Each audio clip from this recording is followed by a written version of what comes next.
Բարև ձեզ, մենք ուղիղ եթերում ենք, մեզ կարող եք հետևել Հայելի ակումբի և Անժելա Թովմասյան YouTube-յան էջերով, ավանդույթի համաձայն շաբաթը սկսում ենք պարոն Նահապետյանի հետ, բարև ձեզ պարոն Նահապետյան, շնորհակալ եմ հրավերն ընդունելու համար և այսպես անցած շաբաթ որոշում կայացվեց, որ 2 տարով կալանավորել Սրբազանին, խնդրեմ, ինչու գնաց, միթե այդքան վախեցած է,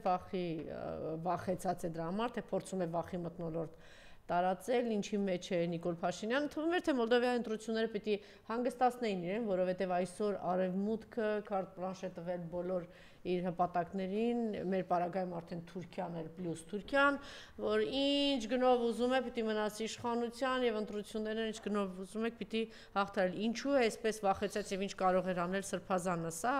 անշուշտ ազգային մեծ խայտառակություն է, նվաստացում, ստորացում է, բայց մենք դեռ շարունակում ենք այս ամեն ինչը կրել, խնդրեմ։ Հետաքրքիր է, որ դատավճիռը կարդալուց ուրիշ հոդված կարդացին։ Այո, այդ գիտեիք։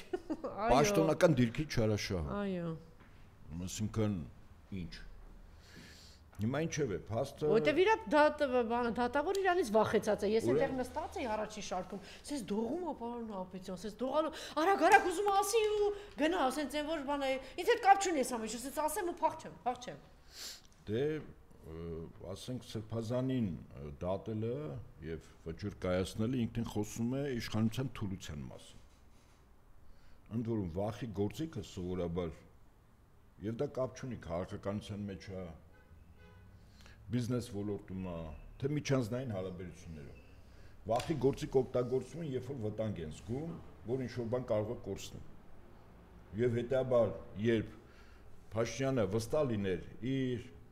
իր ընտրած ճանապարհի ու ժողովրդի կողմից իրեն սատարելու,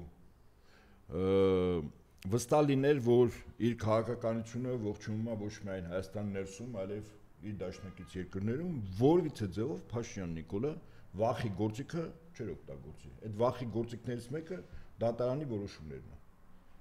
Եվ հետաբար այն ինչ որ ինքը կայացրեց, դա խոսում է մի իրողության մասին, որ Փաշինյանը փորձում է լռեցնել բոլոր անդիմախոսներին, հեղինակություն ունեցող անձանց, անկախ նրանից իրենք աշխարհական թե հոգևորական, որտեղ իր իշխանությունը լրջագույնս երերում է։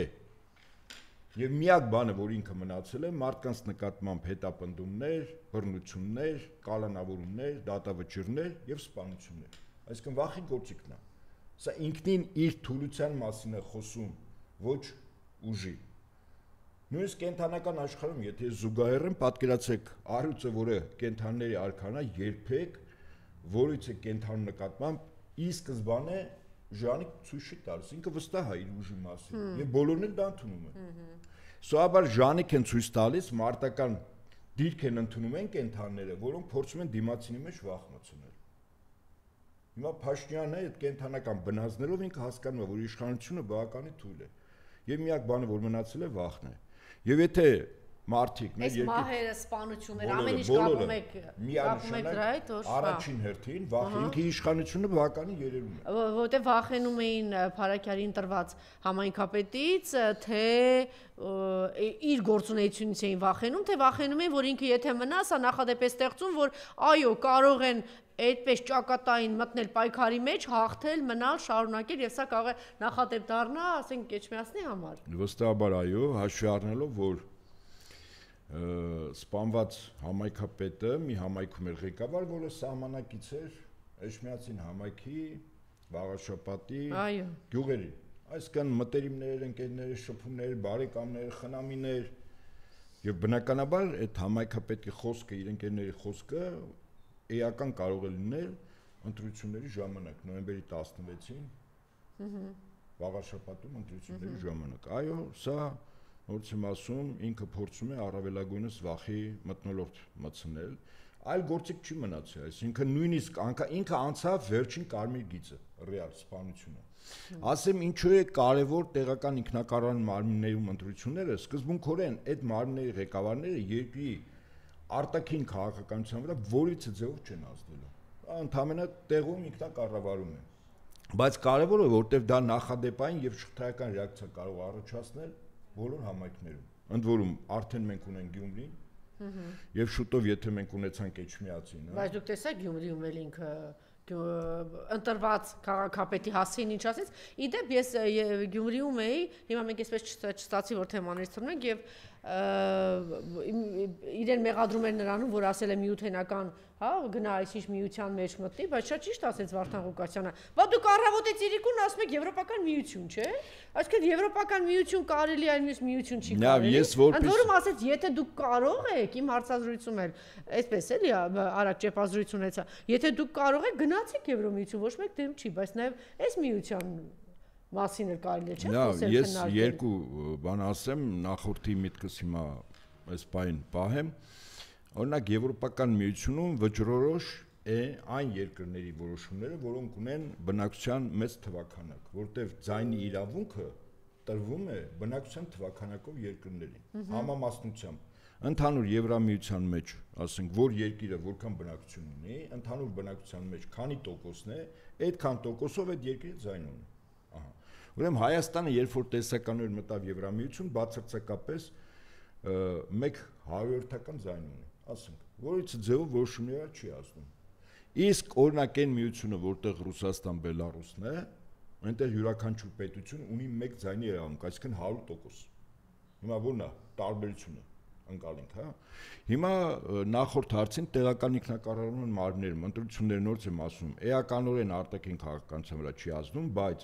երկրում մեր երկրի քաղաքացիների վրա հոգեբանորեն մի վիճակ է ստեղծում, որ Փաշինյան Նիկոլին կարելի է հաղթել անգամ ընտրություններով։ Այո։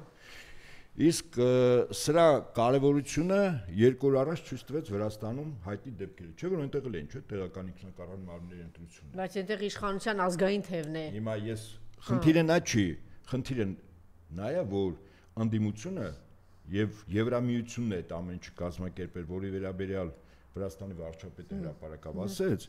ուրեմն կարևոր է, որ եթե անգամ տեղական ինքնակառավարման մարմիններում ժողովուրդը հաղթում է, դա սկզբունքորեն մի հատ նոր իրավիճակ է ստեղծում, որտեղ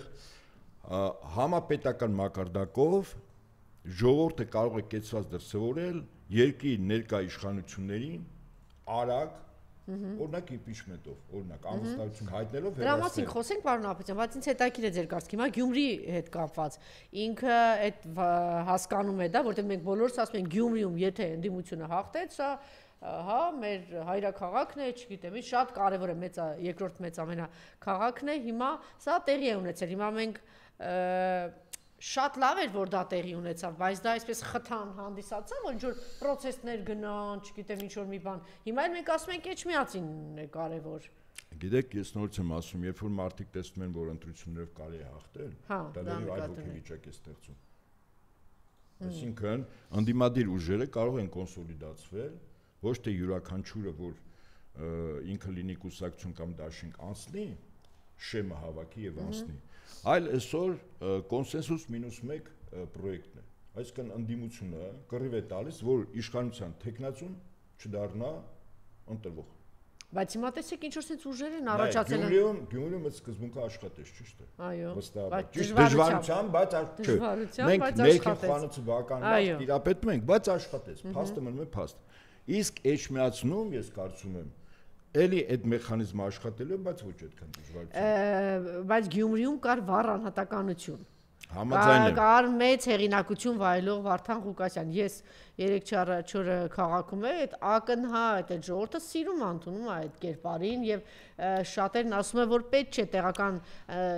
ընտրությունները համապետական ընտրությունների հետ համեմատել։ Գյումրիում միշտ է կարևոր։ Գյումրիում տեղի ունեցավ հաղթանակ ընդդիմության կողմից հանունով։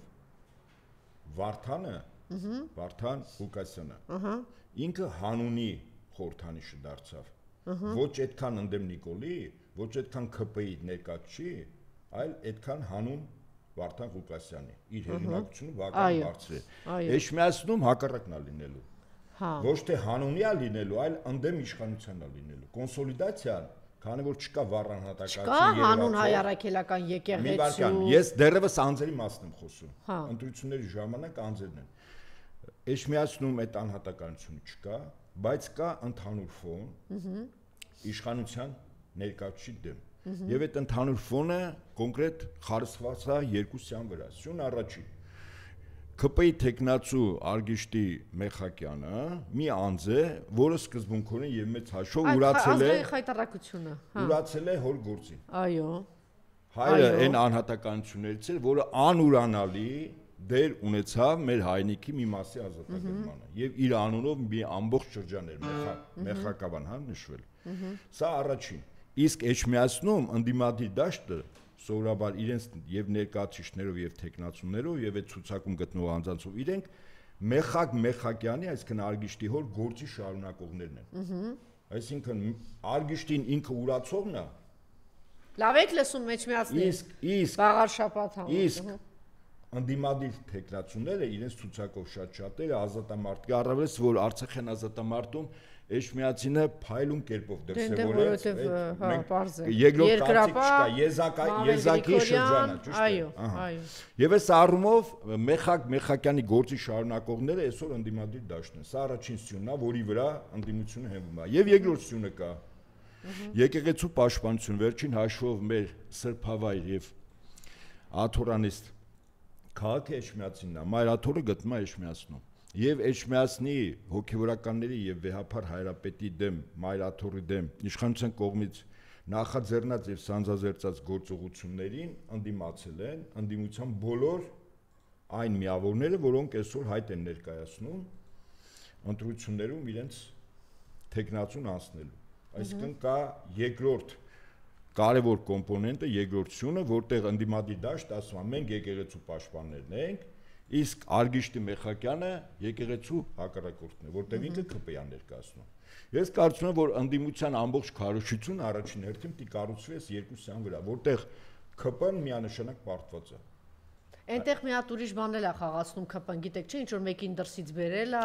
գումարներ ունի, չգիտեմ ինչ ունի, էս տանետուն գնում է, ինչ որ բաներ է անում, ասի կարող է։ Դա էական չի, նորից եմ ասում, այսօր Էջմիածնում վաղաշաբաթում ընտրությունները լինելու է ընդդեմով, եթե Գյումրիում նորից եմ ասում, Վարդան Ղուկասյան հեղինակությունը որպես անհատականություն վառ, որը նաև կյանքով եւ ապրած տարիներով էր ցույց տվել Գյումրիում լինելով քաղաքապետ, падգամավոր եւ այլն, իր հանունի կոմպոնենտներ շատ ավելի որոշիչ մարդկանց ճիշտ ընտրություն կատարելու։ Էջմիածնում լինելու է ընդդեմով, ընդդեմ ԿՊ-ի, ընդդեմ Արգիշտի։ Եվ այդ ընդդեմ ունենալու է երկու ռեալ սյուն։ Մեխակյանի գործի շարունակողները ընդդիմությունն է, եկեղեցու, այո, որդին չի, ավելի խիստ բարեր որդու ասեն, չասեն, հոր գործը ուրացող մարդուն գիտենք, հա, ինչպես են ասում։ Եվ երկրորդ եկեղեցու պաշտպանություն։ Եթե ընդդիմության քարոզությունը այս երկուսյան վրա է համատարած կառուցում, վստահաբար ընդդիմությունը հաղթանակած է դուրս գալիս։ Եվ եթե դրան էլ գումարեինք, որ սպանված համայնքապետը իսկապես հեղինակություններ ոչ միայն իր համայնքի գյուղերում, այլև Էջմիածնի եւ հարակից գյուղերում, այդ նշանակում էր, որ այս մարդուն չեզոքացնելու առաջին բուն նպատակը իրականում ոչ միայն վախի մթնոլորտ պոտենցիալ ուրեմն Էջմիածնում տեխնացուների, այլև որ այդ ռեսուրսը ընտրությունների ժամանակ չօգնի կոնկրետ Էջմիածնի իրենց հարևան գյուղի մարդկանց ճիշտ ընտրություն կատարելու։ Դուք եք չի համաձայն մարդը, եթե 21 թվականից հետո դեռ շարունակում է թիմակից մնալ, աջակցել, մի հատ էլ տեխնացու լինել ԿՊ-ին, սա արդեն ինչպես ժողովրդական խոսքերով ասեմ, դիագնոզ է։ Դե հիմա այս դեպքում Մեխակյանը, որ իբրև թե լավն է, չգիտեմ ինչ է, հիշում եք սիրելիներս, են որ ասում էիք Գյումրիում Սարիկը, դե Սարիկը լավ տղա է, նախ լավ տղան չգիտեմ այդ ինչ նկատի ունեիք, որ ասում էիք Սարիկը լավ տղա է, տեսակ, որ ԿՊ-ին եւ հետո գնացել է հարցազրույց հա տվել մի քանի օր առաջ, ասում է վատ բարքերը բերում են ռուսները, այսինքն այն աշճանի է ասել, որ հրահանգ է տրված, ասում է գնա, մենակ թե գնա բազայի դեմ խոսի, միայն թե գնա Վարդան Ղուկասյանի դեմ խոսի, որտեղ Վարդան Ղուկասյանն ասել է, եթե դուք այդ միությունն եք ասում, ես էլ մեր անվտանգության տեսանկյունից ելնելով, այս միությունն եմ, իհարկե ճիշտ է ասում, իհարկե ինչ ասենք դու բանը կուրացել եք, չգիտեմ այդ գումարին կուրացած ողորմելի վիճակում, ասենք պատրաստ եք մեր անվտանգությունը ձեր երեխաներին թուրքի բերան տալու, այդ մարդը կոնկրետ ասում է պատմություն դուք գիտեք, Գյումրին ով է պահել, ինչ գնով է ռուս-թուրքական պատերազմը գիտեք, Ալեքսանդրապոլը ոնց է ստեղծվել, ինչ է արել, ով է ստեղծել, ով է շենացրել, ով է կառուցել, մի հատ գնացեք պտտեք, այդ մարդը դրա մասին է խոսում։ Իմիջիալից ֆիլմեր կա նայեցիք, դու տեսնեք, ասենք ինչ է արվել այդ քաղաքում։ Իդեպ Գյումրին ժամանակին երբ որ քաղաք է, պատրաստ է հրահանգը երևի իջել է, գնա Վարդան Ղուկասյանի դեմ խոսի, ասա վատ բարքեր են բերում, ասա չգիտեմ չէ։ Բայց որ թուրքերին պաշտպանում եք, դա ինչ բարքեր է։ Այսինքն մի կողմը թուրք է ուզում, մի կողմը իր անվտանգությունից ելնելով ասում պուջուր երկիր ենք Թուրքի բերան, այս միությունն ենք ուզում, անվտանգությունն ենք ուզում։ Ռուսաստանի կողմից ի՞նչ է ասում Վարդան Ղուկասյանը։ Ես խորհուրդ եմ տալիս, մեր հաղորդումները սովորաբար նաև իշխանություններն են լսում, որ Սարիգը եւ Սարիգի նմանները շատերը խոսեն Վարդան Ղուկասյանի դեմ։ Դա ուղղակիորեն բարձրացնում է Վարդան Ղուկասյանի առանցնել բարձր վարկանիշ։ Ես շատ ուրախ եմ, որ Գյումրին պատտելով հասկացա, որ մենք սովորաբար ասում ենք մեր ժողովրդի մոտ իհարկե շատ կարևոր է սոցիալական հարցը, կենցաղը, մարդը պիտի ապրի, մարդը պիտի, չգիտեմ, բայց նաև այն գիտակցությանն է հասցրել, իմիջիայլոց դա միայն ու միայն ի շնորհիվ Վարդան Ղուկասյանի։ Գյումրեցիների մոտ այն գիտակցությունն է արտնացել, որ բաձեր անվտանգությունը 5 պակաս ասենք Թուրքիայից մտնելու են, չգիտեմ ինչ անեն։ Այստեղից մտնելու են, այնտեղից մտնելու են, մի ժամվա մեջ չգիտեմ ինչա տեղի ունենալու Հայաստանում, մնալու է թե չի մնալու։ Այդպես այնպես որ ես կարծում եմ, որ Էջմիածնում ընդդիմությունը ճիշտ մարտավարություն եթե ընտրի եւ իրապես ճշտվի ով է ընդդիմությունը, կարծում եմ ընտրությունների նախաշեմին մեծ հանրահավաք պետք է ընդդիմության տեխնացուները, թիմերը պատրաստ են եւ այդ ժամանակ հրապարակավ ով ընդդիմություն է ասի, որ եթե ընդդիմության այս կամ այն ուժը անցնում է անցողիկ շեմը, իրենք ձայնը տալիս են առավելագույն ձայն հավաքածին։ Եվ տեսնենք այդտեղ իրապես ով է ընդդիմություն եւ այդ շարքերում ովքեր են կանգնած լինելու։ Եվ կերևա ովքեր են այսպես ասած ներդրվածականները, որ ընդդիմություն են խաղում։ Ես կարծում եմ Գյումրիից հետո արդեն այդտենց էժան բաներ չեն լինի, ինչ որ մի փուլում։ Չասենք ինչ պարզ է արդեն ինչի մասին եմ խոսում, ես կարծում եմ, որ Էջմիածնում վաղ շաբաթում այդպիսի բաներ չեն լինի, որտեվ այո, շատ կարևոր հարց է, եթե ինքը կարողացավ այնտեղ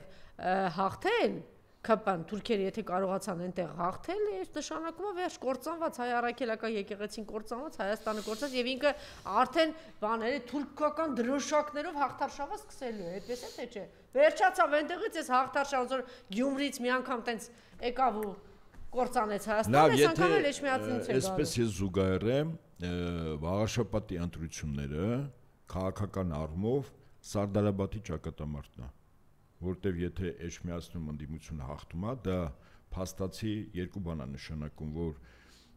իր բնակչության թվականակով 4-րդ հանդիսացող մեր հոգևոր մայրաքաղաքում փաստացի իշխանության կողմից ամիսներ շարունակ եկեղեցու վեհապար հայրապետի դեմ վայրահաչությունը ձախողվում է եւ տեղի ժողովուրդը ձայնա տալիս ընդդիմության ներկայացին։ Եթե Էջմիածնում ընդդիմությունը հաղթում է, դա ուղղակիորեն կարող է լինել ամենակարևոր նախապայմաններից մեկը, որ արտահերթ, ես չեմ բացառում, կամ հերթական խորհրդանական ընտրություններում ուղղակի իշխանությունը խայտարակ պարտություն կարող է կրել։ Շատ լավ, նորից հետ գնանք, հա, Գյումրի, դուք լսեցիք Նիկոլի հայտարարությունները, ինչ էր ասել, շատ բան ձևով, չէ, որ ինչ կանեմ, կթռցնեմ, չգիտեմ ինչ կանեմ, ընտրված մարդու հասցեին, չէ, այսպես ինչ որ բաներ էր։ Ինչ էր ասել Մարիամ Բառացի, կթռցնեմ դրանց, չգիտեմ ինչ կանեմ, հետո իհարկե Վարդան Ղուկասյանն էլ բանա Հա, կշպրտեմ, ընտրված մարդուն, հա, կշպրտեմ, դուրս կշպրտեմ, դե ասենք, այս մարդը, բանը, բառապաշարը դրանից դուրս չիրեմ, կտանեմ կկոպանա, ոնց է վհու կլինի, չգիտեմ ինչ լինի, սրանք կտանեմ օծը, նրանք կտանեմ անկանեմ, ոնց որ ինքը ամբողջ կյանքում սես նվաստացած ապրել է, չգիտեմ հիմա տենց որոշել է բոլորին տենց նվաստացնել, բայց ընտրված մարդու հասցեին այսպիսի բան ասել եւ եթե պարոն Նահապետյան ինքը գնա այդպես ծայրահեղ բաներ, իսկ ինքը տեսնում եք ոչ մի բանի առջև չի կանգնում, ինչ կարող է լինել, չնայած պատասխաններ տվեց, ես խնդրում եմ նաև Գյումրու քաղաքի օրներ, իմիջայլոց շատ ճիշտ գործընթաց է սկսել Վարդան Ղուկասյանը, դատի է տալիս կառավարությանը, սիրելի գյումրեցիներ, ուրեմն ձեզնից գումարները հավաքում է եւ նախատեսած այդ 24 միլիարդ, թե 28 միլիարդի տալիս է 4 միլիարդ, այսինքն չի տալիս գյումրեցիների գումարը Նիկոլը։ Մի կողմից իբր թե ժողովուրդ տեսեք ինչ, եւ շատ ճիշտ գործընթաց է սկսել Վարդան Ղուկասյանը, ուզում է իր ժողովրդի գումարը ուզում է որ հետ վերադարձնեն։ Խնդրեմ, սա այդ կապված ասեք եւ լսենք այդ օրվա ելույթից մի կտոր։ Ես կարծում եմ, այո, շատ արդարացի է, հաշվառնելով օրեն նվազագույն գումարը, որը վերադարձում է գյումրեցիներից հավաքված հարկերի տեսքով գալիս է բյուջե եւ երբ տոկոսը նայում ես, բավականին ցածր է, ընդ որում փորձեն մասնագետները նայել ցանկացած երկրներում, մեր նման երկրներում, երբ ինչ որ շրջանից մարզից գումարը հավաքում է, քանի տոկոսներ հետ վերադարձում մարզի կյանքը, կենսագործունեությունը, որպեսզի տեղական ինքնակառավարման մարմինները ղեկավարեն։ Սա շատ նվազագույն է եւ այդ դատական process-ը Վարդան Ղուկասյանը կարծում եմ շատ ճիշտ է տանում եւ ընդ որում ես կարծում եմ ավելի շուտ համոզված եմ, որ նույն վիճակը բոլոր ուրեմն համայնքներում է։ Համայնքներից գումարները բերում են բյուջեում լափելու մեխանիզմները իրենք ունեն։ Այո, այսինքն ձեր գումարները ոնց է,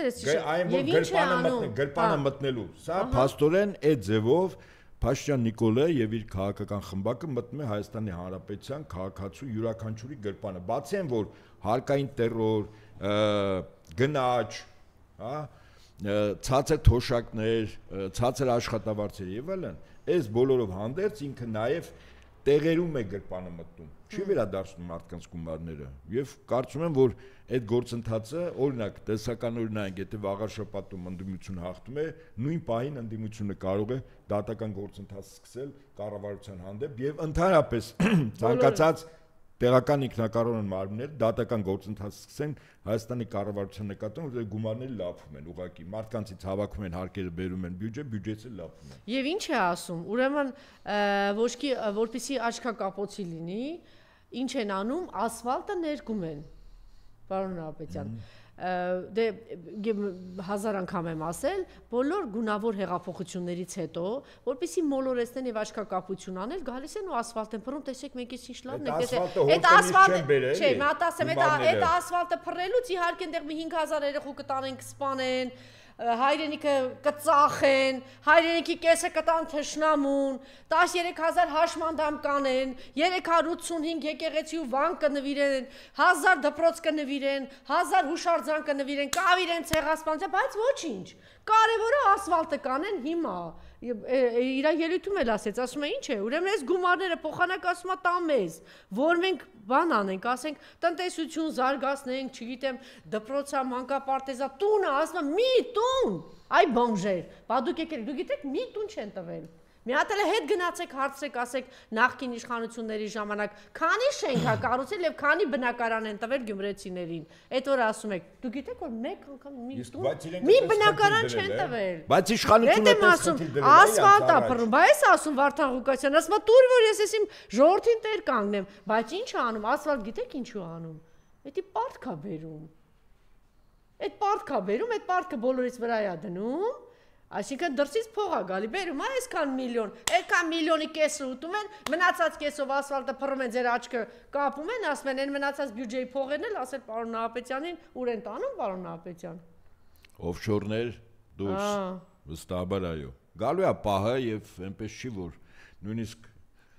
այդ բոլոր թաքուն մեխանիզմներով դուրս տարած գումարները եւ այլն, այդ բոլորը նորմալ իշխանությունների ժամանակ բոլորը բացահայտվելու է եւ դատական հայցով փորձելու են հետ բերել։ Նախկին իշխանությունների ժամանակ որ մի հատ դպրոց էր վերանորոգվում, էդի վարչության պետի մակարդակով, նախարարության չգիտեմ ինչ մակարդակով դա արվում էր։ Հիմա մի հատ դպրոցի պատը ներկել է, դարձրել է իրադարձություն, եկեր ջան։ Քանի նոր դպրոց ես կառուցել, քանի գործարան ես կառուցել, քանի թունել է, 58 թունել են կառուցել հարևան երկրում, տեղյակ եք։ 58 թունել, քանի թունել ես կառուցել, քանի ճանապարհ ես կառուցել, Նիկոլ, ասա, ասֆալտ ներկել չէ, քանի կոնկրետ ճանապարհ, ասա, այսքան ճանապարհ եմ կառուցել, այսքան բնակարան եմ տվել, այսքան շենք եմ կառուցել, ասա, ու ինչ է ասում, ասում է, մեր բանը Գյումրին միշտ եղել է միջին մակարդակի բիզնեսմենների վրա, չէ, մարդիկ դե աշխատել են։ Միջին խավ։ Վերացրել է։ Ճիշտ է։ Վերացրել է ընդհանրապես։ Գիտեք ինչի։ Ուրեմն սարքվում է ռեալ օլիգարխիկ համակարգ, չքավորների հսկայական խավ։ Չքավորները պիտի շնորհակալություն հայտնեն, որ օլիգարխները գոնե հացի ու ջրի փող տալիս են։ Այսպես կառավարում են։ Որտեղ միջին խավն է, որ կարողանում է ձեռնոց նետել օլիգարխիկ համակարգին, նյութապես ապահոված է, ունի սեփական բիզնես է, բյուջե հարկերա տալիս եւ ինքն է որ ընդ որում ասեմ բոլոր զարգացած երկրներում եւ տնտեսական ցուցանիշներում նայեք ամենազարգացած ամենառեալ խավը, որը որ այդ երկրում կայացած է, միջին խավն է։ Ցանկացած երկրի ծնկի բերելու գաղութի կարգավիճակով շահագործելու համար միջին խավը, այո, իհարկե պիտի չունենք, ասում է Գյումրիում գոյություն չունի միջին խավ։ Խո ժողովրդին աղքատության հարցել, ասում է ինչ ծրագիր էլ որ տանում ենք, զարգացնենք բիզնեսի բանի հնարավորություն պիտի տան, չէ։ Ամեն ինչ անում են, որ այն ընտրված մարդկանց բան անեն։ Ես ճիշտ ասած ուրախ եմ նրա համար, որ մի կարևոր բան կա։ Վարդան Ղուկասյանը ժողովրդական լեզվով է խոսում։ Կարողանում է իր ժողովրդի հետ խոսի։ Եվ ճիշտ բացատրի ինչ է եղել, եւ նաեւ հրամայականներն է թե ինչի մեջ ենք, մի դրվակ ուղակի, ուրեմն սա այս գումարն էլ չեն հատկացրել, պարոն Նահապետյան։ Այն հատկացվելի գումարը։ Էդի չեն հատկացրել, այս միջոցառման գումարն էլ չեն հատկացրել։ Եվ էլի ով գնաց կազմակերպեց այս ամեն ինչը, 50-60 միլիոն դրել է, ով։ Մեր ձևով շարժում Սամվել Կարապետյանը։ Ով։ Սիրելիները Սամվել Կարապետյանը, բայց ես ասեմ Սամվել Կարապետյանի թիմն էլ, չգիտեմ ինչ որ համեստության մանիայով եք տարապում, դուք ձեզնից ոչինչ չեք ներկայացնում, այդ ամեն ինչը Սամվել Կարապետյանն է եւ բարի եղեք, դա պետք է հանրայնացվի, որտեւ այս մարդու նկարագիրը այնպեսին է եղել 30 տարի, ինչ արելա, չի խոսել դրա մասին, ու ես կարծում եմ սխալ է արել, չնայած գործ անող մարդիկ, պարոն Նահապետյան, կհամաձայնեք, իրականում այդպեսին են, էլի։ Ասում եմ, երբեք, Անժելա, մի ձերքը չիմանա, թե մյուս ձերքը ինչ օգնություն։ Բայց այսօր հայ ժողովուրդը իր ամենամեծ բարերարներին տարեն նստացրել են, այդ մի բանը ճիշտ ասեցին մեր ձևով, ասինքն երկու աշխարհում չգիտեմ քանի միլիարդը, հա? Աշխարհում 4 միլիարդեր նստա, 4 միլիարդերներից 4-ը հիմա բանտված են, 2 միլիարդերը հայ են։ Լավ եք հայ ժողովուրդ, լավ եք ձեզ զգում։ Մեկը Բաքվի բանտում, մեկը այստեղ։ Լավ եք։ 18 թվականին Նիկոլի հետևից գնացած 21 թվականին լավ եք դուք, ձեզ ոնց եք զգում, բան եք, երջանկացած սպասում եք թուրքերին, ես մի հատ խնդրեի Վարդան Ղուկասյանի ելույթից մի դրվակ և անցնենք հաջորդ թեմային։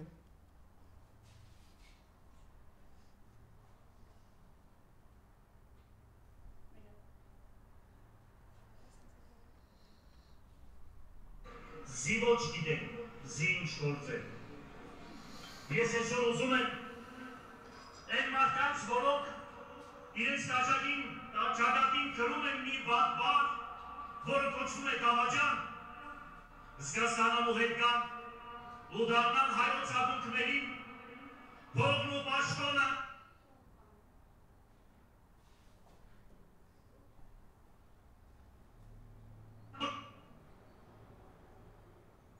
մեր զորավարան դրանիկը ասում էր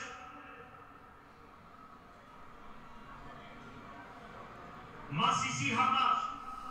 եթե Մասիսին բան բադայի, ազգովի դառնան ֆիդայի։ Եվ ոչ թե մեր զինանշանների վրայից վերցնենք Մասիսը, եւ ոչ թե մենք հեռանանք մեր ակունքներից, մոռանանք մեր ցեղասպանությունը, մոռանանք մեր այսօրվա այն մեր բաբերի եկածը, որ մենք եկել ենք Արևմտյան Հայաստանից եւ Արցախը եւ ասենք այսօրվա Հայաստանը ընդունենք, ոչ։ Մենք այդպես ենք ընդունում, մենք կզոհում ենք մեր նախնիներին եւ այն եղելը, որ կատարվել է վերածի նկատմամբ։ Եվ այսպես շարունակ շատ ճիշտ բան շեշտադրումներով։ Խնդրեմ, եթե բան ունեք այս թեմայի հետ կապված ասեք, թե չէ՞ ոչ։ Ես կարծում եմ Վարդան Ղուկասյանը իր կեցվածքը դիրքորոշում վաղուց է հայտնել եւ այդ առումով շատ ավելին է ազնիվ, քան շատ շատերը։ Ես չեմ ուզում անուններ թվարկել եւ ունի իր քաղաքական ճիշտ կողմնորոշումը, երկի թիմ եք խնդիր անվտանգությունն է եւ Վարդան Ղուկասյանը ճիշտ լուծում է տալիս։ Իհարկե, պատկերացրեք, որ մենք մեր երկրի քաղաքացիները ամեն ասուր արտանում են մտածելով կարող է վաղը կռիվնի, կարող է Ադրբեջանը Թուրքիան մտնեն, որը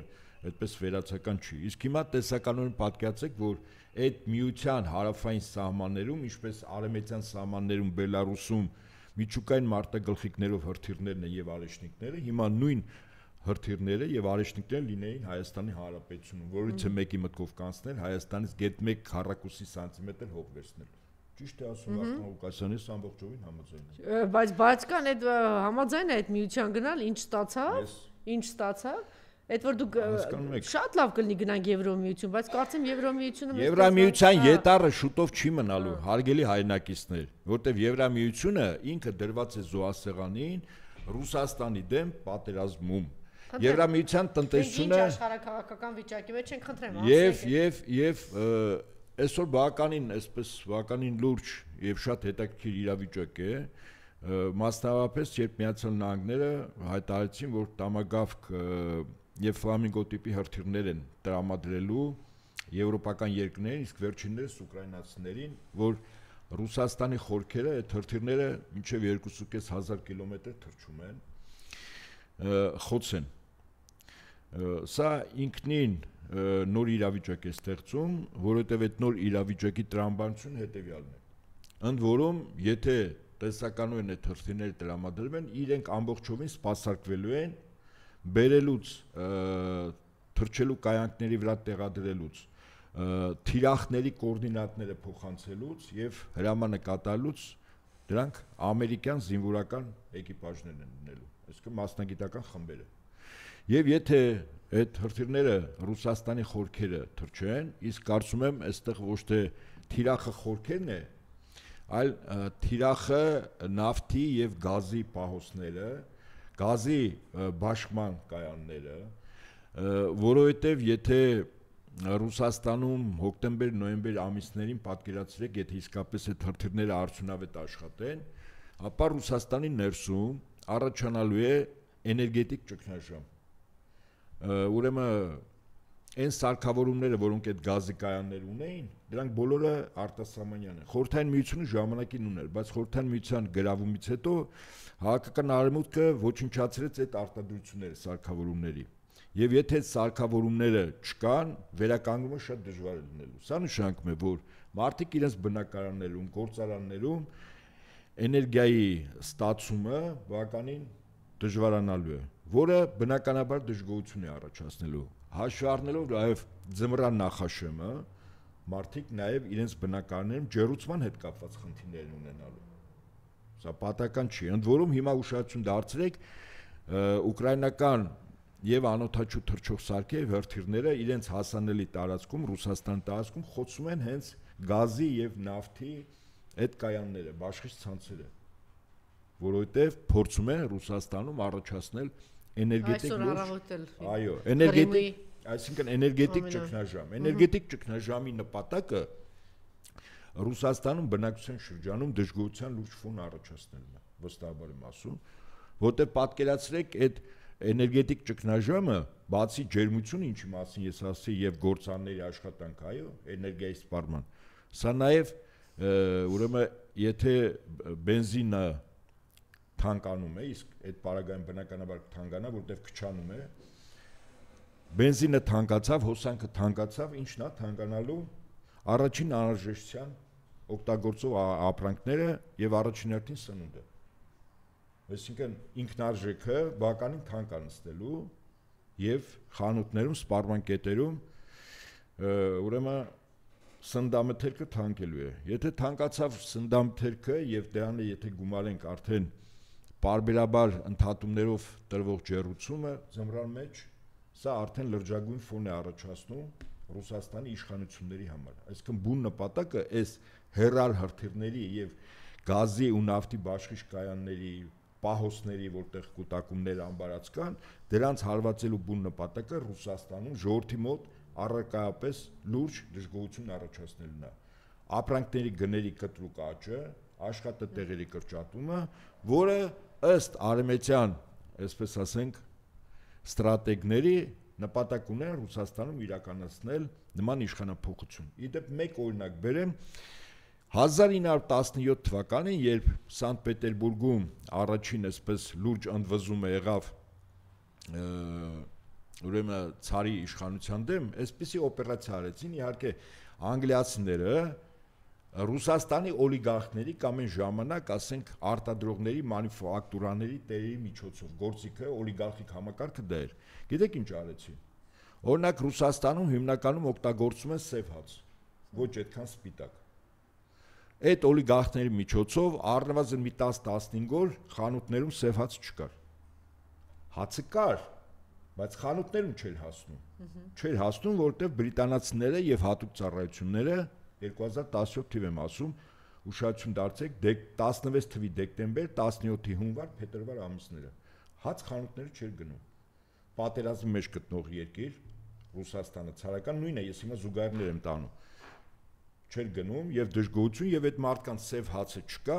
այդ նույն օլիգարխիկ համակարգը մարդկանց որոշակի վճարներով հանեց փողոց, լցեց փողոցները, որոնք երկու կարգախոս ունեն, պատերազմի կանգնեցում մեկ եւ հաց, սև հաց երկու։ Այս էլ ձեզ իշխանափոխության գործիք է։ Ես հիմա որ զուգահեռում եմ, ուշադրություն դարձեք, նույն տեխնոլոգիան, նույն մեխանիզմն է փորձում կիրառել Ռուսաստանի նկատմամբ։ Եթե սա տեսականորեն ձախողվում է, չի հաջողվում։ Սա նշանակում է, որ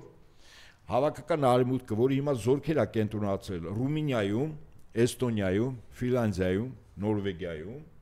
սկսում են ռազմական, դա կարծում եմ փետրվար-մարտ ամիսներից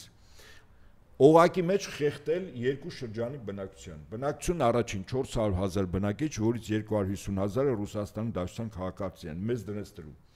Այս պայն Օդեսայում գտնվում է Բրիտանիայի եւ Ֆրանսիայի հատուկ նշանակության ստորաբաժանումների արդեն բացազատված շտաբը։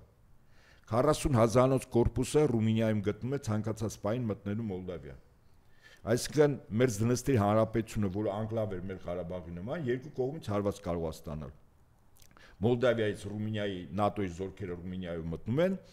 եւ իր հարակից շրջան Օդեսան է։ Օդեսայից ուկրաինական զորքերն են հարվածում։ Սա առաջին, երկրորդ, խստացնում են շրջափակումը Կալինինգրադի մարզի նկատմամբ։ Ընդ որում պատահական չի, որ մեր Բալթյան հանրապետություններում հսկայական զորքերի կուտակումներ, այդ թվում նաեւ զրահտեխնիկա, որովհետեւ Կալինինգրադի մարզը Ռուսաստանին Լիտվայով է այդ միջանցքը։ Այսինքն ամբողջովին փակում են, նաև Բալթիկ ծովն են փակում, որտեղ ծովով էլ ռուսները կարող են օգնել։ Բալթիկ ծովը այլևս դարձել է ՆԱՏՕ-ի տարածք, հաշվի առնելով, որ Ֆինլանդիան դարձավ ՆԱՏՕ-ի անդամ երկիր։ Շվեդիան դարձավ ՆԱՏՕ-ի անդամ երկիր, դրա համար էր։ Եվ փետրվար-մարտ ամիսներին ես կարծում եմ այդ երկու մարզերի նկատմամբ ՆԱՏՕ-ն կոնկրետ գործողություն է սկսելու։ Ներառալ այդ տարածքը գրավելով եւ ժողովրդին հրապարակած տեսախցիկների առաջ գնդակահարելով, որը նպատակը հետապնդելու, այսինքն դա բացահայտ արվի,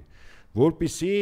Ռուսաստանում կրկին անգամ իշխանափոխության այս անգամ այդ ձևով գործընթաց գնա, այսինքն Ռուսաստանի քաղաքացիները, բանակի հրամկազմը երկրի քաղաքական ղեկավարության առաջ պայման դնեն, ասեն ինչու չօգնեցիր մեր հայրենակիցներին, որոնք գտնում են 3.5 միլիոն մարդ քաղաքացի բնակվում է Կալինինգրադի մարզում, մոտ 400,000 մեր Դնեստրի հանրապետությունում։ Այսինքն այդ երկու օղակներում ֆիզիկապես մարդկանց ոչնչացնելը Ռուսաստանում եւս կարող է առաջացնել ներքաղաքական լուրջ խմորումներ, որը կարող է հանգեցնել իշխանափոխության։ Այս երկու ծրագիրն է հիմա կատարվում։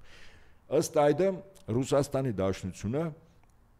պիտի քայլեր անի, իսկ քայլերից մեկը իմ կարծիքով հետեւյալն է. ժամ առաջ վերցնել Օդեսան եւ Նիկոլաևը, ժամ առաջ, որը նշանակում է, որ երբ որ վերցնում ես Օդեսան, մեր Դնեստրի հանրապետությունը, մեր Դնեստրի Մոլդավական հանրապետությունը ցամաքային կապ Օդեսայով ունենում է Ռուսաստանի հետ։ Սա նշանակում է, որ այդ ծրագիրը, որը որ մեր Դնեստրի հանրապետությանը ուղղակի կարող են բնակչությանը ոչնչացնել, ձախողում է։ Եվ երկրորդ, հիմա Կալինինգրադի մարզը։ Կալինինգրադի մարզում էլ մեր Բալթյան հանրապետություններ, Ֆինլանդիա, Շվեդիա, ինչպես ասում են, իրենց տեղը պիտի գտնեն։ Եվ Ռուսաստանի նախագահը կարծում եմ պատական չէր, վերջերս Վալդայում մոտ 4 ժամ տևողությամբ լրագրողների հարցերին պատասխանելուց հետո այսպիսի ընթացքում մի զուգահեռ բերեց հայտնի Լոմի պատմության։ Ասեց, если против лома нет приема, если нет другого лома, ասեց, а другой лом всегда есть։ Եվ ինքը այդ գործիքը ինքը միշտ առաջանում է, չի կարող չառաջանալ, թե դիմացը լոմա։ Ինքը ինչ էր ուզում ասել, որ եթե մեր դիմաց այս կարգի իմ նշած երկու օպերացիաները, ապա ես ունեմ դրան հակազդելու գործիքը, իսկ այդ հակազդելու գործիքը գիտեք ինչն է, Արեշնիկը եւ միջուկային մարտագլխիկներով հրթիռները ու վերջ։ Այսինքն ես չեմ բացառում, որ երկիր մուրակը ուղակի մի պահ գա Կարիբյան ճգնաժամ 2 սցենարին, որտեղ Ռուսաստանը ուղղակիորեն ասի, որ այս միջուկային մարտագլխիկներում օգտագործելու կամ Արեշնիկ տիպի, ընդ որում Արեշնիկ 3 տիպի հրթիռ է այլևս պատրաստ, որը իր հզորությամբ մի քանի անգամ ավել է, քան 45 թվականին 1900 Հիրոսիմայի Նագասակիի վրա ԱՄՆ-ի կողմից գցած միջուկային ռումբներին, բայց որը ռադիացիա չի տալիս, այսինքն այրում է մոտ 3.5-4,000 աշճան եւ մեծ պայթյուն։ Այսինքն ռուսները սկզբունքորեն խնդիր չունեն այդ տարածքը տասնյակ եւ հարյուրավոր տարիներ դարձնել անմարդաբնակ։ Իրանք ուղղակի օգտագործել են Արեշնիկ, որը միջուկային ռումբի ավերը տալիս է, բայց առանց ռադիացիայի։ Հիմա վիճակը սա է եւ այս վիճակով իսկ ինչու սցենարը գնաց այս գծով, ոնց որ թե Ալյասկայում Ռուսաստանի նախագահ եւ ԱՄՆ նախագահ եկել են, չէ, որոշ պայմանավորվածության, որտեղ գլոբալիստները հասկանում են, որ եթե Ռուսաստան, Միացյալ Նահանգներ, Դաշինքը պայմանավորվածությունների համատեքստում աշխատել, ապա իրենք ոչ միայն իշխանություն չեն զրկվելու աշխարհի բոլոր ցեգերում, հա, ապա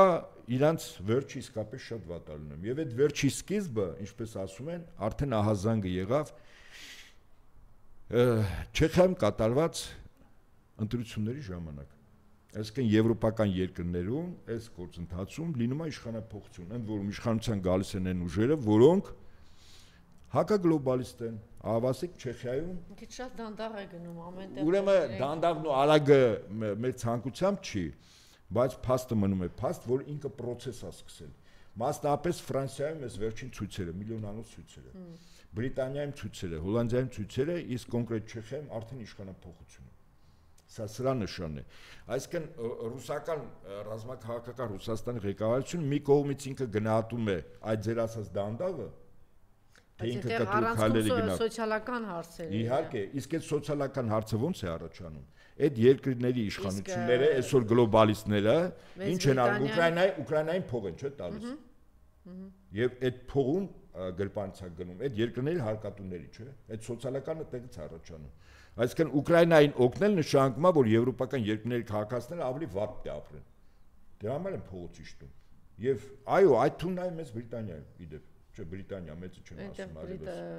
Եվ Ֆրանսիայում, եւ Հոլանդիայում, իսկ հիմա Չեխիայում կոնկրետ իշխանափոխություն եղավ։ Եվ այս process-ը շղթայական գնալու է, այսինքն հնարավոր չի կասեցնել, որտեղ գնալով մարդկանց կենսամակարդակը վատանալու է, որտեղ այդ գումարները Բրիտանիան որոշել է, որ Ուկրաինայում պատերազմ պիտի շարունակի։ Ռազմական ծախսերի վրա հսկական գումարներ, մոտ 25-30 միլիոնանոց Ուկրաինայի քաղաքացիներ, որոնք սկզբունքորեն ոչ ոք չեն արտադրում, իրանց պիտի կերակրվի։ Այսինքն սա բոլոր ծախսեր է։ Եվ այս ծախսերի տրամաբանությունը բերում է այն իրողության, որ եվրոպական երկրներում մարդկանց կենսամակարդակը կտրուկ ընկնում է։ Իսկ եթե կտրուկ ընկավ, իրենք փողոցին իջնել, հետո փողոցին իջնելու իսկ գոնե ընտրական մեխանիզմներով իրանք իրավունք ունեն նաև անվստահություն հայտնելով իշխանափոխություն։ Իդեպ Ֆրանսիայի գլխին Դամոկյան, Մակրոնի գլխին Դամոկյան սրինման կախված է այդ։ Պատական չի Լպենին արգելել են, Մարի Լպենին ընտրաշավ մտնել, հա։ Եվ կարծում եմ այս գործընթացներն է։ Սարկոզիի դեմ էլ պատահական չէ, Եվ իհարկե Սարկոզին գործերը հանրապետականի ազգային բանթևի, Ահա, սա է, եւ ես մի օրինակ բերեմ, որպեսզի հասկանանք, թե ինչ մեծ վտանգ է այսօր կախված եվրոպական առաջակարգ երկրների իշխանությունների գլխին, եթե իրենք իշխանություն հանձնեն, իսկ իրենք ամեն ինչ անել են, որ չհանձնեն։ Ես այդ օրինակը միշտ բերել եմ, մոտ 2-3 շաբաթ առաջ Գերմանիայում այլընտրանք հանուն Գերմանիայի, որը երկրորդ առաջին անդիմադիր ուրեմն ուժն է, ալտերնատիվը լա Գերմանիա, այո։ Պատկերացնում եք մի 5 օրվա ընթացքում 16 կարևորագույն պաշտոն զբաղեցնող այդ կուսակցության ղեկավարները մահանում են, 16 հոգի։ Ընդ որում բոլորը մահանում են Գերմանիայի մասում, որը նախկինում Գերմանիայի դեմոկրատական հանրապետությունն էր։ Այսինքն ակնհայտ է, չէ՞, որ 16 հոգու սպանել են։ Այսինքն դրանք են մարդիկ են, որ այդ շրջաներում ուղղակի ժողովրդին հաշվի առնել, որ Գերմանիայի դեմոկրատական հանրապետության գերմանացիները շատ ավելի հակաարեմետյան են, քան նախկին ֆեդերատիվ Գերմանիայի։ Եվ 16 հոգու ուղղակի ֆիզիկապես ոչնչացել են։ Այսինքն չկա որոցի կարմիր գիծ այդ երկրների իշխանությունները դի իշխանություն չանձնեն։ Եվ հիմա որ արևմուտքը միշտ է այդպես աշխատում, մարդը կա, մարդը չկա, խնդրեմ չկա, գնդակահարում ենք, ի՞նչ է Իրանի ողջ նախագահովանը ինչ արեցին։ Եվ հիմա ես զուգահեռում եմ, որ նման հնարավորություն տրված է նաև Փաշինյան Նիկոլին, դեպ ասեմ, այն ծրագրերը, որ ինքը պիտի կատարի, դա հնարավորություն է։ Նկատի ունենք, որ գնդակահարությունները արևմուտքի պարագայում եւ Թուրքիայի օրինաչափ են եւ կարող են եւ ստեղել, այո, որ իշխանություն, այսինքն Փաշինյանը ինչ խոստացել է, պիտի անի, իրեն ասում են ներսում մեզ չի հետաքրքրում, դու ինչ ես անում, քեզ ամեն ինչ անելու իրավունք տրված է, այո, լրիվ թույլատրելի է։ Այսինքն ոնց պատտում են գալիս ենք ձեր ասածին,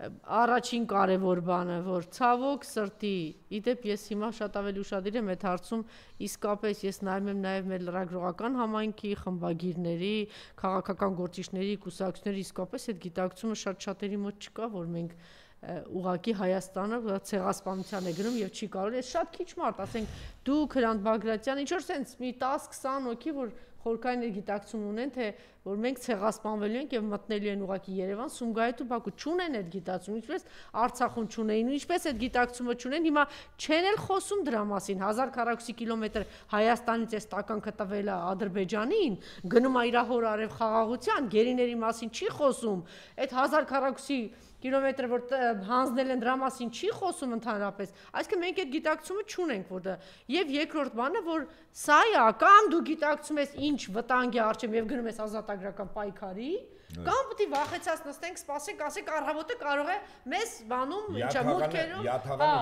մուտքերում մեզ կամ միջև դուրքի գալնակ այդ ակտիվին գնդակահարում ենք, կամ տանում ենք ԱԱՑ նկուղներ, որտեղ հեշտ հանձնենք թուրքերին, կամ գալիս են, այս գիտակցումը ցավոք սրտի բայց ես ասեմ, չէ, գիտակցումը ոնց որ թե իսկապես արթնանում է, բայց մի քիչ դանդաղ, որտեղ աչքների առաջ տեսանք թե Արցախում ինչ արեցին եւ հիմա ինչ են արում։ Եվ որպեսզի իմ ասածը այդպես խիստ վերացական չլինի, ուրեմն այս տարի օգոստոսի 8-ին, երբ Վաշինգտոնում երկկողմի փաստաթուղթ նախաստորագրվեց, այդ փաստաթղթի 9-րդ կետում, ես հիմա իմ բառերով ասեմ, ուրեմն քաղաքացիական բնակչության նկատմամբ կիրառված բռնությունների հետևանքով նրանց մասուկների հայտնաբերման, քննության իրականացման, այդ թվում նաև միջազգային կառույցների ներգրավմամբ եւ արդարության վերականգնմաններ ուղղված։ Սա օգոստոսի 8-ին պայմանավորվածություն 9-րդ հոդված։ Պարտադրել են Նիկոլին բոլոր գործերը հետ քաշել։ Մի հատ ուշադիր լսեք։ Այնտեղ ինչ է գրած եւ մեզ եւ ինչի անում Նիկոլը։ Հիմա հաջորդը ՄԱԿ-ի գլխավոր նստաշրջանի ասամբլեայի 80-րդ նստաշրջանում ՄԱԿ-ի ասամբլեայի սեպտեմբերի 25-ին Ալիևի ելույթ անում, որից հետո 2 օր հետո է Նիկոլը արձագանքում, իրեն 2 օր հետո պատերազմը սկսելու օրն են իրան ցայն տալիս եւ ինչ ասում Ալիևը, կետերից մեկը 4000 անձանց, քաղաքացիական անձանց, որոնք չկան, որոնց նկատմամբ բռնություն են կիրառել, սպանել են, նրանց մասունքների հայտնաբերմանն է ուղղված Ալիևի խոսքը։ Այսինքն վաղը Ալիևը կարող է մի 10-20 հազարից մի հատ ցուցակ տալիս Հայաստանի Հանրապետությանը, ասում է մեր քննչական մարմինները միջազգային տարբեր կառույցների հետ համագործակցելով հայտնաբերել են, որ այդ 4000 անձանց տարբեր տեղերում, տարբեր իրավիճակներում բռնություն կիրառել են, հրամանները կազմակերպել են, այս մարդիկ հրամանները տվել են, այս մարդիկ տեղում իրականացրել են, այս մարդիկ, այս է 20000-ից ցուցակ։ Նրանց նկատմամբ ես իրականացնում եմ քրեական հետապնդում եւ հայտարարում եմ հետախուզում։ Եթե ձեր երկրում կան այդ մարդկանց, այս է ցուցակը։ Հավաքում եք, լցում եք ինքնաթիռները, ես ինքնաթիռները կուղարկեմ Զվարթնոց օդանավակայան, ուղարկեք Բաքու, որ դատենք։ Այս սա է։ Եվ եթե ոմանց թվում է, որ սա հենց այնպես ձևի համար է Ալիևը ասում, եւ ձևի համար է 9-րդ կետը նախաստորագրած փաստաթղթի ստորագրել, խիստ սխալվում եք, հարգելի հայրենակիցներ։ Եվ դեռևս ես չեմ ասում այն մարդկանց, որոնք Արցախի հանրապետության սահմանը հատել են առանց Ադրբեջանի համապատասխան կառույցների թույլտվության։ Հոդված է, պետության սահմանը հատել առանց բիզնես է արել։ Հարկե չես տվել Ադրբեջանի Հանրապետության, այսինքն ես հաջորդ հոդվածներն եմ ասում եմ։ Եվ այդպես մեծ հաշվով Հայաստանի Հանրապետության բնակչության 90 եւ ավել տոկոսը մտնում է ճանաչել ադրբեջանցիներին, պարոն Հարապետյան, կարելի ասել, որ ոչ մի հոդվածի մասին ոչ պետք է մտածել, ոչ խոսել, ադրբեջանցիները ինչ արեցին Արցախում, ուղղակի մտան ու սկսեցին, եթե ռուսները չկանգնեցին ինչ էր անելու։ Ինչ էր անում, եթե ռուսները Պուտինը չկանգնեցին։ Ես հիմա ինչի համար եմ ասում, այսինքն կան երկու տարբերակ։ Դեռ այս պահին հիմա մտնելը այս պահին մտնելը չի, բայց այդ չի նշանակում, որ Ադրբեջանի ղեկավարությունը միջազգային հանրության, հանրային հասարակության հանրային կարծիք չի ձևավորում, որ պատական չէր այդ նույն ՄԱԿ-ի ամբիոնից Հայաստանը աբեկչական երկիր, օկուպանտ, որ տարածքներ գրավել եւ ավելին։ Իդեպ 1 միլիոն մարդ այդ նույն ելույթի ժամանակ 1 միլիոն մարդ ասում է Հայաստանի հանցագործ իշխանությունների 30 տարվա հանցագործ իշխանությունների գործունեության արդյունքում այդ 30 տարին պատական չի ասում, այսինքն մինչև 2018 թիվը հանցագործ իշխանությունների գործունեության արդյունքում 1 միլիոն մարդ արտագաղթել է։ Հիշում եք, այն որ ասում են 300, ասի վերջում միլիոն կեսի վրա են կանգնելու, հա։ Ուր են տանել այդ միլիոն մարդ արտագաղթել է, դեմա այդ միլիոն մարդու էլ նաև հնարավորություն կտակ, որ վերադառնա։ Ուզում եմ ասել, որ մենք իրավիճակը երբ որ համարժեք չենք գնահատում եւ վտանգները առարկայապես չենք թվարկում, թե ինչ էլ կարող է լինել, հա, Վտանգը գալիս է ոչ միայն մեր դուրն է բախում, մտնում է տուն, ավերը գործում է, մենք ընդհանրապես մի կերպ ով հասնում է, ճողոպրում է, փախնում է եւ այլն, ասում ենք ոնց եղավ։ Այդպես մտածում էին ցավոք սրտի Արցախում ղեկավարությունը նախկին 2019-20 թվին, երբ որ 20 թվին ընտրություն եղավ, Արայք Հարությունյանը թվում էր, հա, մենք այնտեղ ենք եղել, հրաշալի գիտենք։ Ինձ ասում էր, դու լավ չես ճանաչում Նիկոլին, ինքն ինձ հայրենասեր է։ Ստացար Արայք Հարությունյան։ Հայրենասերա կտեսնես ոնց է պահելու Արցախը։ Ստացար։ Դաժան բանի մեջ է։ Հիմա նույնը մենք պրոյեկտում ենք Հայաստանի Հանրապետության վրա։ Հայրենասերա, նոր էր ծնվել Նիկոլը, ոչ մեկ Նիկոլին չէր ճանաչում։ Հայրենասերա թե Նիկոլը։ Նիկոլը Քիրվայության Բլեի հոգեզավակներ ու Մարթասպան Վանո Սիրադեղյանի հոգեզավակը։ Տեսակ որ Քիրվայություններ բերեց, ծապտոնը չկա այն գլխավոր Քիրվայի Բլեյանի։ Քիրվայության թրքության Թուրքիա այդ եղբայրության մորթվելու դրա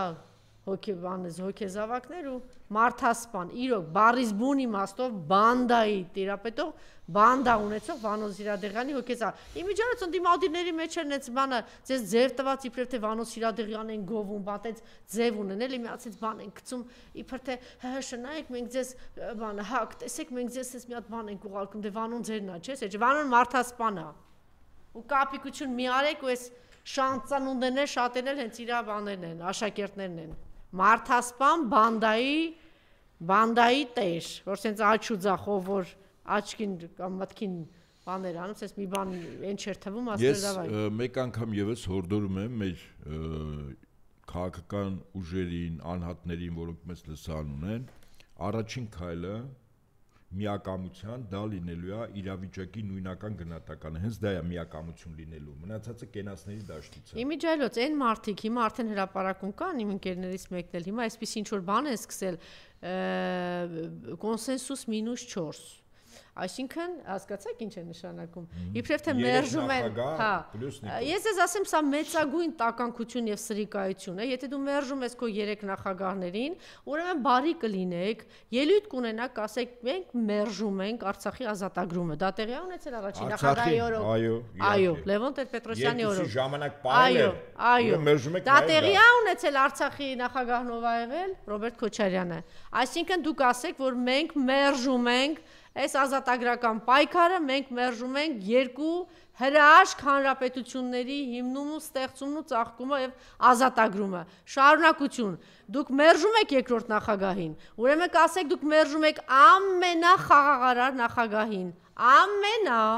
Ամենա չհամարձակվեք, մեկը ուրիշ բան ասի։ Ռոբերտ Քոչարյանի ժամանակ այնպես է շենացել Արցախը, որ խնդրել են իրեն, որ գա Հայաստան։ Ռոբերտ Քոչարյանի ժամանակ եղել է ամենակիչ զոհերը եւ գրեթե չի եղել, եւ ամենախաղաղ նախագահն է եւ ցանկացած հայ տանը նստած, լավ եք լսում, տանը նստած, այնպես է ծաղկել Հայաստանը, որ 6.5-ից 7 անգամ ցանկացած հայ հարստացել է, իր տանգինն է հարստացել, իր աշխատավարձը, իր գործը, մեր բյուջեն, մեր հնան, այդպես հարստացել է։ Ուրեմն բարի կլինեք, որ դուք ձեզ ձև եք տվել, չգիտեմ, ծառայում եք ում, ենթադրելի է Նիկոլին, կամ չգիտեմ ինչ ուժերի։ Եվ որ դուք մերժում եք -1, ասեք, որ մենք ուրեմն մերժում ենք այս խաղաղությունը, այս շենացումը, ճիշտ է։ Ուրեմն դուք բարի կլինեք, ասեք, որ այդ նույն անվտանգությունը պահվել է 3-րդ նախագահի ժամանակ։ 3-րդ նախագահի ժամանակ, ուրեմն համակարգերը այնպես են, որոշ համակարգեր այնպես են զարգացել, ես մի անգամ օրինակ եմ բերել եւ ասել եմ, որ նոտար, արդարադատության համակարգ, անձնագրային բաժանմունքներ եւ ոչ միայն կադաստր, այնպիսի համակարգ է ստեղծել, որ գերազանցել են եվրոպական մի շարք երկրների եւ ել չեմ ասում Ռուսաստանի Դաշնության։ Ուրեմն դուք բարի կլինեք, կասեք, որ մերժում եք այս ամեն ինչը, ճիշտ է, ընդհանրապես մեր հանրապետությունը, որովհետև բերել դա ստորություն եւ սրիկայություն է, բերել եւ իրար կողքի դնել, դավաճան, երկիր ծախող, մարդ, որ ասում է ես չեմ ամաչում, որ ինձ թուրք են ասում, մարդ ում կինը գրկին եւ ծոցը դրած ման է գալիս Էրդողանի գիրքը, մարդ, որ հպարտանում է որ իրեն դավաճան են ասում կամ թուրք են ասում, մարդ, որ գլուխը բարձր ասել է, որ Արցախը Ադրբեջան է, մարդ, որ չի ամաչում եռաբլուրը, չգիտեմ ինչ արե, նառա, քառապատկե ինչ արե, տասնապատկե ինչ արե, ես այս սրիկայություն է բերել եւ ասել, որ մենք մերժում ենք այդ 4 ուժերին, Սխալ եմ ասում, պարոն Նահապետյան։ Հա, այս մարդը մերժում են եւ այս մարդկանց կողքին են դնում առաջին 3 նախագահներին։ Լևոն Տեր-Պետրոսյանի Գիրքին չեն անում։ Կարդում են առհասարակ, ոչ թե նկարում ու ցուցադրում են։ Չէ, ասում են գիրքը պրծա։ Ոնց պրծա։ Դե գրքի ի՞նչն է պրծել։ Ասում են գիրքը պրծա։ Տեսնում ես ինչ կրթություն, ինչ բառամթերք, ինչ մտածողություն, ինչ կրթվածություն, գիրքը պրծնում է։ Այն որ ասում է երեխեն արեց, ասում է պրծավ, ասում է հա, ասում է դե թուղթը բեր, հետևը սրբենք։ Հիմա սրանցն է, գիրքը պրծել է։ Դե գրքի ի՞նչն է պրծել, Աստված գիտի։ Այդպես։ Այո, մենք դրա մեջ ենք։ Եվ դուք ես ուրախ եմ, որ դուք էլ նաև այդպիսին եք բնավորությամբ շատ հետևողական։ Գիտեք, անցած անգամ էլ մենք խոսեցինք պարոն Նահապետյան, որ մարդուն սպանում են, 2-3 օր խոսում ենք դրա մասին, դե իրանց հույսն էլ նա է, էլի մարդը կա, մարդը չկա, թեման փակվեց։ Շատ հետաքրքիր նոր բաներ են հրապարակ գալիս Բորիս Սավակյանի հետ կապված։ Այստեղ հարցը միայն էս անձը չի, հարցը երևույթն է եւ մենք ինչի մեջ ենք եւ ինչ տեղի ունեցավ։ Ուրեմն ասեմ ձեզ, Բորիս Սավակյանի հետ կապված մի հետաքրքիր զարգացում է, փաստացի հիմա տեղի ունենում, որտեվ ռուսական կողմը հաշվի առնելով, որ նախաքննություն ու դատաքննություն Ռուսաստանի իրապահ համակարգը եւ դատական ակցիաներն են իրականացնում, այդ մարդու դիակն է ուզում։ Հա, իմիջիայլոց մոռացա, 3-րդ նախագահի ժամանակ ամենակարևոր քարորիա պատերազմի հաղթանակը, ներողություն։ Այո, եւ հիմա դիակն են ուզում։ Դիակը չի տալիս։ Հայաստանի Հանրապետություն չի տալիս, որովհետեւ դիակը գտնվում է հյուպատոսությունում։ Չկա։ Դիակը չկա։ Իսկ գիտեք, տարբերակը այնուամենայնիվ տեղեկատվական հոսքերով տարածեցին այսպիսի միտք, որ սա լրիվ պայմանավորված է եւ Բորիս Սավակյանը ոչ մի ինքնասպանություն չի գործել, ոչ մի սպանություն չի գործել եւ ինքը ուղղակի այդ տարածքից եկել է եւ ինչ որ ձեով հյուպատոսության աշխատակիցները կարողացել են Ռուսաստանից Բորիս Սավակյանին հանել դուրս։ Ասենք ընտանիքի անդամները անհասանելի են, հա, մտերիմները անհասանելի են եւ այդպես շարունակ։ Այդ տարբերակը հիմա տեղեկատվական հոսքերում պատտվում է բավական մեծ լսանով, բայց ես ավելի պարզ բան եմ ասում, եթե դիակը չեն տալիս, ինչու չեն տալիս, որովհետև կպարզի, ոնց որ նախորդ անգամ դուք ասիք, այդ մարդը 5 անգամ ձեռքով թիկունքին դանակով հարվածել է, որովհետև շատ ակնհայտ է, չէ, այնտեղ մասնագետները որ նային ակնհայտ է, չէ, ֆիքսելու են, որ ոչ մի ինքնասպանություն չկա, ակնհայտ է, չէ։ Այսինքն եթե մարմնի վրա մի քանի դանակի հարվածներ է, այդ մարդը ոնց է ինքնասպանություն գործել։ Հիմա փաստը մնում է փաստ, որ դիակը չկա Բորիս Սավակյանի։ Կամ կա, ոչ թե չկա, կա, չեն տալիս ռուսական կողմին։ Իսկ ինչու չեն տալիս։ Իդեպ վարկած կա, որ հատուկ կազմակերպել տարել են հյուպատոս։ Ես հիմա ասում եմ, տարբերակ A իբր իրեն փախցրել է, տարբերակ A։ Բայց սա ենթադրություն է, բայց փաստը մնում է փաստ, որ ռուսական կողմին Բորիս Սավակյանի դիակը չեն տալիս, որովհետև կա օրինակ մտավախություն եւ մտահոգություն։ Չէ, չեն կարող չտալ, այսինքն ինչքան պիտի պահեն այդ։ Ինչ են ասելու, եթե դիակը տվեցին, պարզեց ոչ մի ինքնասպանություն չի եղել, այդ դեպքում հարց, ով է սպանել, ով է պատվիրատուն եղել, ինչի համար են սպանել, չէ, բազմաթիվ հարցեր են, չէ, այսինքն ռուսական կողմը քրեական գործը հարուցելու նաև այդ հոդվածներով։ Դա հայկական կողմին ձեռք տալիս է, իհարկե ձեռք չի տալիս, կարծում եմ սա, բայց փաստը մնում է փաստ, որ այստեղ բավականին մութ ցալքեր կան այս դեպքի հետ կապված։ Այսինքն ոչ մի բացատրություն էլ չի տալիս հայկական կողմը, թե ինչու դիակը չի տալիս, որ զննություն կատարվի ռուսական կողմից։ Ուսում եմ իմ երկրի տարածքն է, երևի այդ տարածքում պահում եմ այդ դիակը, ասենք մի քանի 100 տարի պահելու։ Հիմա կամ անձը ողջ է, իսկապես օպերացիա, որ այդ ձևով դուրս են բերել, նկար մի հատ նկար դրեցին, բայց կարող է նաև անձը իսկապես ողջ չի, մահացած է, եւ ռուսական կողմի մասնագիտական խմբի դա հերցում կատարողները արձանագրել են, որ մահը չի ասել ինքնասպանության, որտեղ կան բռնության հետքեր, որտեղ մարդը ինքը իր նկատմամբ չի կարող այդքան բռնություն կիրառել, այդ թվում նաև սուր կտրող գործիքի միջոցով մարմնի տարբեր մասերում ակնհայտ է, որ սպանություն է։ Բայց դեպքում քրեական գործ է նույն պահի ռուսական իրապահ համակարգը հարուցելու անձի սպանության հետ կապված։ Եվ այդտեղ արդեն շատ անուններ են, հա, ինչպես ասում են, գոնե տեղում ջրերս են դուրս լինելու։ Քրեական գործ ռուսական կողմը հարուցի, ասենք հյուպատոսության մի շարք աշխատակիցների նկատմամբ։ Հետո ի դեպ Հայաստանի իշխանություններին գդիմիկ ասես մարդկանց բան եք անում, հանձնում եք, որտեվ մենք կասկածում ենք սպանության մեջ։ Հետո մեկ էլ այդ մարդիկ արդեն էլ չեն կարող ճողոպրել ռուսական իրապահ համակարգից, հետո սկսել անուններ տալ, երգել։ Այդ դրա համար Բորիս Ավագյանի դին չեն հանձնում։ Սա իրականություն։ Եվ գերիների հետ կապված ոչ մի խոսք, ոչ մի ձայն Բաքվի բանտում շարունակում են տառապել մեր հայրենակիցները, Աստծուն է հայտնի միայն թե ինչի միջով են անցնում իրենք։ Ռուբեն Մխիթարյանը իհարկե մի անգամ չգիտեմ, վրիպում էր, թե ինչ էր համոզմունք էր, ինչ էր են թափթփուկի հետ կապված խոսեց եւ ես շատ խիստ գնահատական հնչեցրեցի, հույս ունեմ, որ այս թափթփուկին այդ զուգարանի ինչ որ ծրագրերով Նիկոլն ու թուրքերը հիմա կարող է հրապարակ անեն, հույս ունեմ, որ ապագայում Ռուբեն Մխիթարյանը այդ զուգարաններով եւ թուրքական ծրագրերով, նիկոլական ծրագրերով չի ոգևորվի եւ ավելորդ բաներ չի խոսի, բայց ինչը ճիշտ է, Ռուբեն Մխիթարյանը նաեւ տաղանդավոր մարդ է եւ մեջը հայրենիքը շատ խորն է նստած, դրա ցուցիչն է իր ստեղծած երգերը, այն ինչ որ ինքը ստեղծում է եւ առհասարակ շեշտերը մի շատ ճիշտ բան, այնպես կարողանում է սրտի հետ խոսել, հատկապես հայ ժողովրդի։ Հիմա էլ մի քանի օր առաջ հրապարակվեց սա, կարծում եմ արժե, ես շատ կուզենայի ամեն մի հայ, սա մի 10 անգամ նայել, ուղղակի հիմա մենք էլ պարոն Նահապետյանի հետ միասին հերթով կանցնենք, ուղղակի այս մարդկանց հայացքներին նայեք, հայ ժողովուրդ, ես ուզում են ասել, որ դուք ցածր եք, նվաստ եք, դուք իրավունք չունեք ապրելու, որ դուք չունեք հերոսներ, դուք չունեք անհատներ, այս մեր սրբազանները, մեր նախագահները, Արցախի, մի քանի 100 տականք, այ նվիրումը սա է եղել, անձնազոհության գնով, տեսեք, այս ինչի միջով են անցնում, եւ ոչ թե իրենց անձը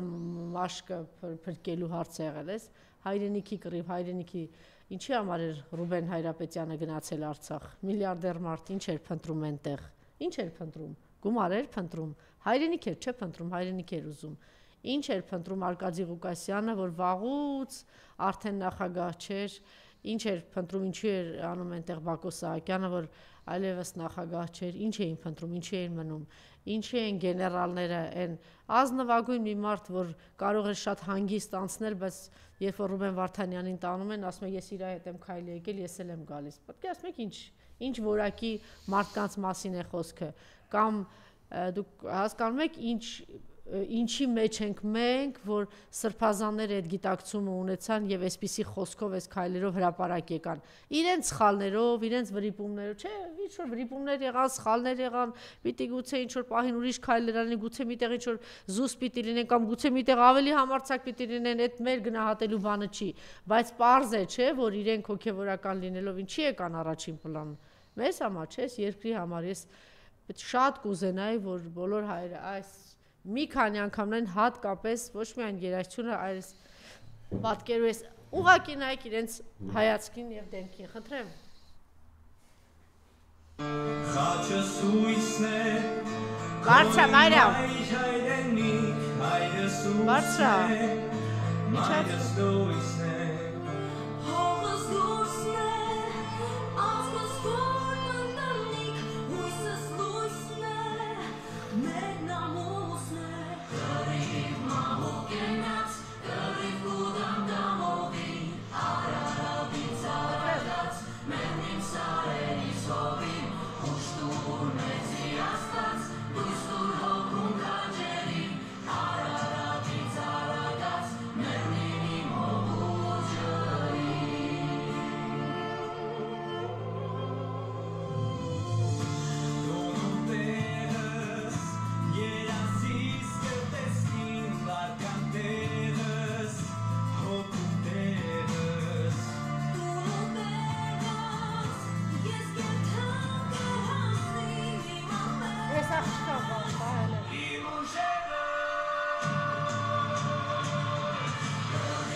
Եգերտանք մրգիր սարուլանջս,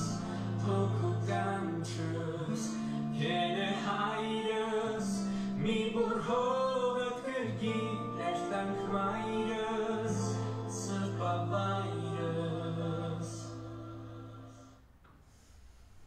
Սրբազանը ոնց էր ասում, եռաբուլուրը պիտի հաղթի, այս տղերքը պիտի հաղթեն, մենք իրավունք չունենք թույլ տալու, որ ազգի տականքը հաղթի։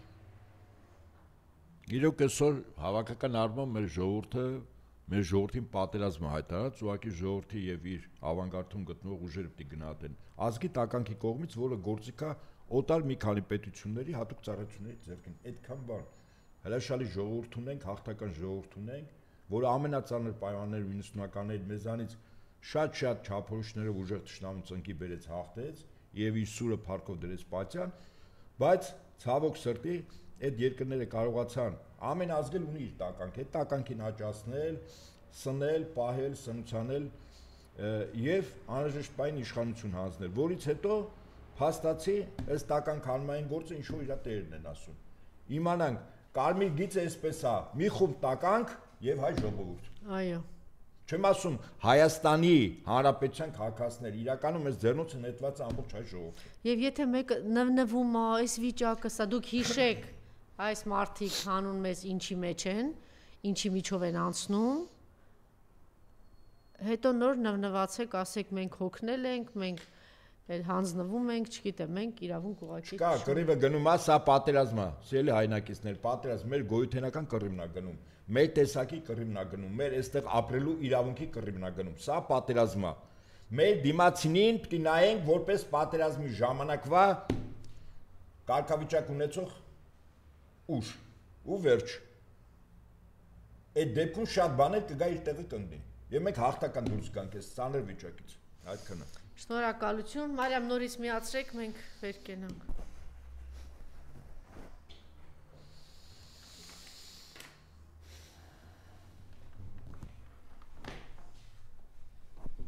Խաչս ույսն է, քո իմ մայր հայրենիք, հայրս ուսն է, մայրս լույսն է, հողս լույսն է, ազգս որ մնդանիք, հույսս լույսն է,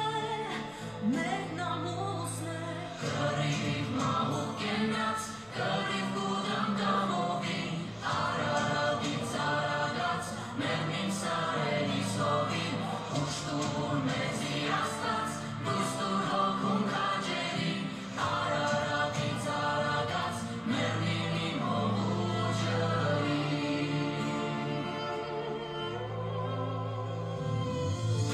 տունու տեղս, երասիս կտեսքին, վարկան տեղս,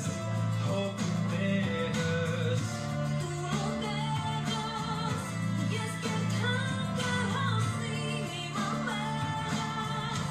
իմ ուժերը,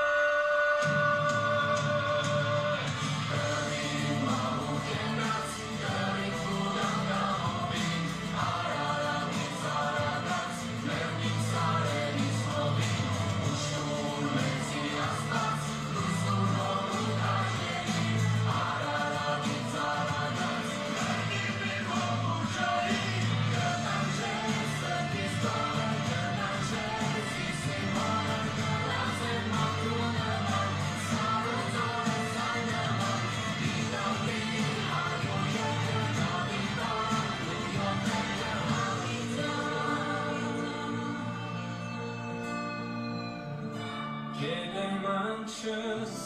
եգերտանք մրգիր սարուլանջս, հոգու կանչս, կենը հայրս, մի բուր հողըտ կրգիր էրտանք մայրս,